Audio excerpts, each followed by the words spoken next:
মাদককে না বলুন, সুস্থ সুন্দর জীবন করুন, এই প্রতিপাদ্য নিয়ে ব্রাহ্মণবাড়িয়ার আশুগঞ্জ মাদক বিরোধী র্যালি ও সমাবেশ অনুষ্ঠিত হয়েছে। ১৯ আগস্ট বুধবার বিকেলে আশুগঞ্জ থানা আয়োজিত চরচাতলা ইউনিয়নের ৬ নং ওয়ার্ডে মাদক বিরোধী র্যালি ও সমাবেশ অনুষ্ঠিত হয়। চরচাতলা ইউনিয়ন পরিষদের চেয়ারম্যান ফাইজুর রহমান এর সভাপতিত্বে প্রধান অতিথি হিসেবে বক্তৃতা করেন আশুগঞ্জ থানার officer in charge AKM Shafiqul Alam Chowdhury.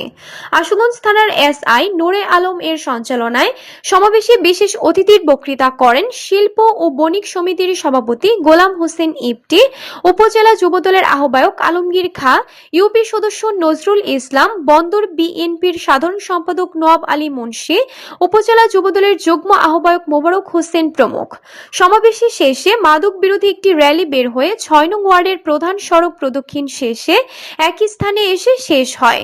মাদক বিরোধী র্যালি ও সমাবেশে রাজনৈতিক, সামাজিক, সুশীল সমাজ ও বিভিন্ন শ্রেণী পেশার মানুষ অংশ নেন। সমাবেশে অতিথিরা বলেন, মাদক চুরি, ছিনতাই প্রতিরোধ করতে পুলিশের পাশাপাশি এলাকার জনগণ সচেতন হয়ে পুলিশকে সহায়তা করতে হবে। তাহলেই সামাজিক বিভিন্ন অবক্ষয় প্রতিরোধ এবং মাদক মুক্ত করা সম্ভব হবে। সমাবেশে আশুগঞ্জ থানার officer in charge AKM Shafiqul Alam Chowdhury বলেন, মাদক একটি পরিবার, সমাজ ও রাষ্ট্রের জন্য ভয়াবহ হুমকি। মাদকের কারণে তরুণ সমাজ বিপদগামী হওয়ার পাশাপাশি নানা ধরনের অপরাধও বাড়তে পারে। তাই মাদক নির্মূলে আইন শৃঙ্খলা রক্ষাকারী বাহিনীর পাশাপাশি পরিবার, শিক্ষা প্রতিষ্ঠান ও সমাজের সচেতন নাগরিকদেরকেও সম্মিলিতভাবে কাজ করতে হবে এবং মাদক বিরুদ্ধে যতটুকু তথ্য রয়েছে আমাদেরকে তথ্য দিয়ে সহযোগিতা করবেন এবং মাদক বিরুদ্ধে রুখে দাঁড়াবেন। এই লক্ষ্য বাস্তবায়ন করতে আমাদের ডিআইজি মহোদয় নতুন জয়েন করেছেন। তার হয়েছে যে আমরা সপ্তাহে ৩ দিন, শনি, সোম, বুধ, এই ৩ দিন মাদক বিরোধী সমাবেশ এবং র্যালি করব এবং পরের দিন অভিযান করবো। আজকে যে আসলাম আপনার এখানে, তাহলে এটা ফলাফল তো দেখাইতে হবে। ফলাফলটা আমরা আগামীকালকে আমরা আপনাদেরকে নিয়ে আমরা অভিযান করব এবং আমরা এইটা হয়তো মনে করেন যে সপ্তাহে কদিন করবো আমরা পরে জানাই দিব, কালকেও করতে পারি, পরেও করতে পারি। আমাকে যে কোনো মূল্যে আপনার সমাজটাকে ভালো করতে হবে। মাদক সেবী এবং মাদক ব্যবসায়ী দুইটাকে মুক্ত করতে হবে। আপনারা জানেন না কে কে করে? কয়জন লোক? 15 জন, 20 জন, 30 জন, 50 জন মাদক। এই আজকে যদি আপনি এটা মাদক সেবনটা যদি বন্ধ না করতে পারেন, তাহলে কিন্তু মহামারী আকার ধারণ করবে। এই মহামারীকে দিয়ে কোনোভাবেই ঠেকাতে পারবেন না। আগে রক্ষা হইলে কি রক্ষা ছিল না? ছিল না? এখন তো প্রতিষেধক তৈরি হয়েছে, রক্ষা তো আছেই। তো সুতরাং আপনারা বেশি বেশি আমাকে তথ্য দিবেন। যত তথ্য দিবেন অত পুলিশ আপনার এলাকায় মুভমেন্ট করবে এবং মাদক ব্যবসায়ীকে বয়কট করতে হবে। এবং আমাদের আমি মাদক ব্যবসায়ী এবং সেবনকারীর বিরুদ্ধে আমি একটি হুঁশিয়ারি উচ্চারণ করতে চাই। যদি মাদক ব্যবসা এবং যদি সেবন ছাড়েন, তাই এলাকা থাকবেন, আর নাহলে এলাকা থাকতে পারবেন না। হয় জেলে থাকবেন, এলাকার বাইরে থাকবেন। এবং আমরা সার্ভিস লাইনের তার পাড়া দিতে হয়। আমার মার্কেটের আমার একটা দোকানের একটা তার 5 বার চুরি হয়েছে, 5 বার। এটা ছিল মার্কেটের পিছন সাইডটা, বাইক দিয়ে পরে লাইনটারে মার্কেটের সামনে আনছি।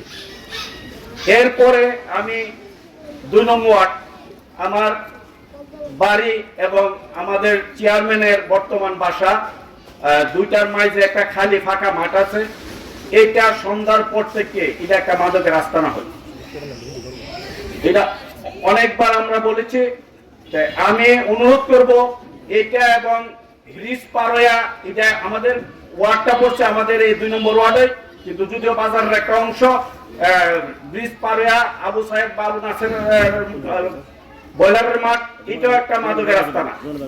আমি অনুরোধ করব এই বিষয়গুলো প্রশাসনের দৃষ্টি আকর্ষণ করছে, আপনি দ্রুত এগুলি ব্যবস্থা করবেন। এবং আপনারা যদি আপনার সন্তানকে ভালো করতে চান, অবশ্যই আপনি মাদক প্রথম চেষ্টা করবেন আপনার সন্তানকে আপনি নিষেধ করে তাকে বারণ করার লাগে। আপনি না পারলে ওয়ার্ড মেম্বারের সহযোগিতা নিন, চেয়ারম্যানের সহযোগিতা নিন, সর্বশেষ প্রশাসনের সহযোগিতা নিন। আমি মিটিং থেকে আমাদের এলাকার যুবক ভাইয়েরা এবং মুরব্বী ভাইদেরকে এবং প্রশাসন সহ আমরা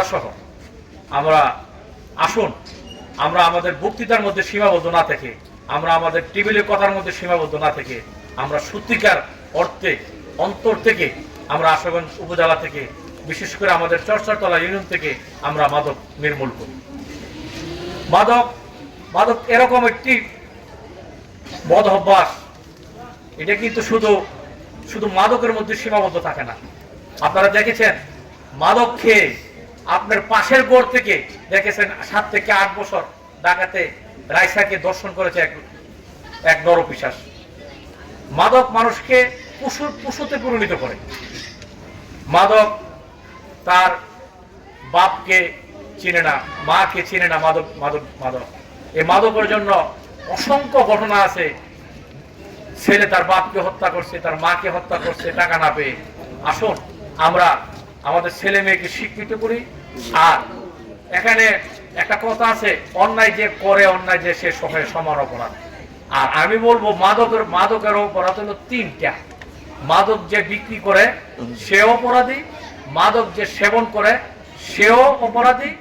আমার পাশের ঘরে মাদক বিক্রি করতেছে, আমি বইয়ে বলি না, আমিও কিন্তু একটা অপরাধী। বলতে সহজ, এটা করা খুব কঠিন। আর এই মাদক আমাদের গ্রামে পাড়ায় মহল্লায় ঢুকে গেছে। এটা আমি চেয়ারম্যান না হলে বুঝতাম না এটার মধ্যে কত লোক জড়িত। এই যে পুলিশ বাইরে আসছে, ওনাদের লাভ কি বলেন তো? ওনারা চাকরি করে বেতন পাবে, উনি কেন আপনার ছেলেকে পালা করতে আসবে? উনি কেন আপনার ছেলের জন্য রাত ঘুমাইতে পারবে না? ওনাদের লাভ কি? ওনারা তো এখান থেকে বুঝলে চলে গেলে আকারে উচিত করবে, তাই না?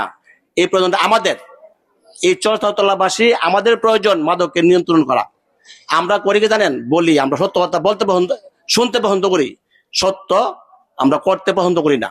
প্রত্যেকটা লোক যা আছে, আমি সহ, সত্য শুনতে ভালো লাগে, সত্যটাকে প্রয়োগ করতে আমাদের অনেক কষ্ট হয়। আজকে যদি আপনারা আসলে মাদক নিয়ন্ত্রণ করতে চান, তাহলে আপনাদের অনুরোধ থাকবে, আমি জানি অনেকের ঘরে মাদক আছে, আমার ঘরে মাদক আছে, কিন্তু আমি যদি আমার ঘরকে ঠিক করতে পারি, আমি যদি আপনি যদি আপনার ঘর ঠিক করতে পারেন, মাদক থাকবে না। এটা সহজ একটা জিনিস, আবার অনেক কঠিন জিনিস। আপনি যদি আপনার ছেলের কামাই হাইন, মাদকের কামাই, আমি কি করবো কি বলেন? আমি যদি আমার ভাই মাদকের ব্যবসা করে, আমি যদি কামাই খাই, আমি যদি টাকা করে নেই, তাহলে পুলিশ করবে কি, আর্মি করবে কি বলেন? আপনারা সবাইকে একটা মনোযোগ দিয়ে কথা শুনেন। আপনারা আপনাদের প্রয়োজনে, আমাদের প্রয়োজনে মাদককে আমরা না বলতে, মাদককে আমরা প্রতিরোধ করতে হবে।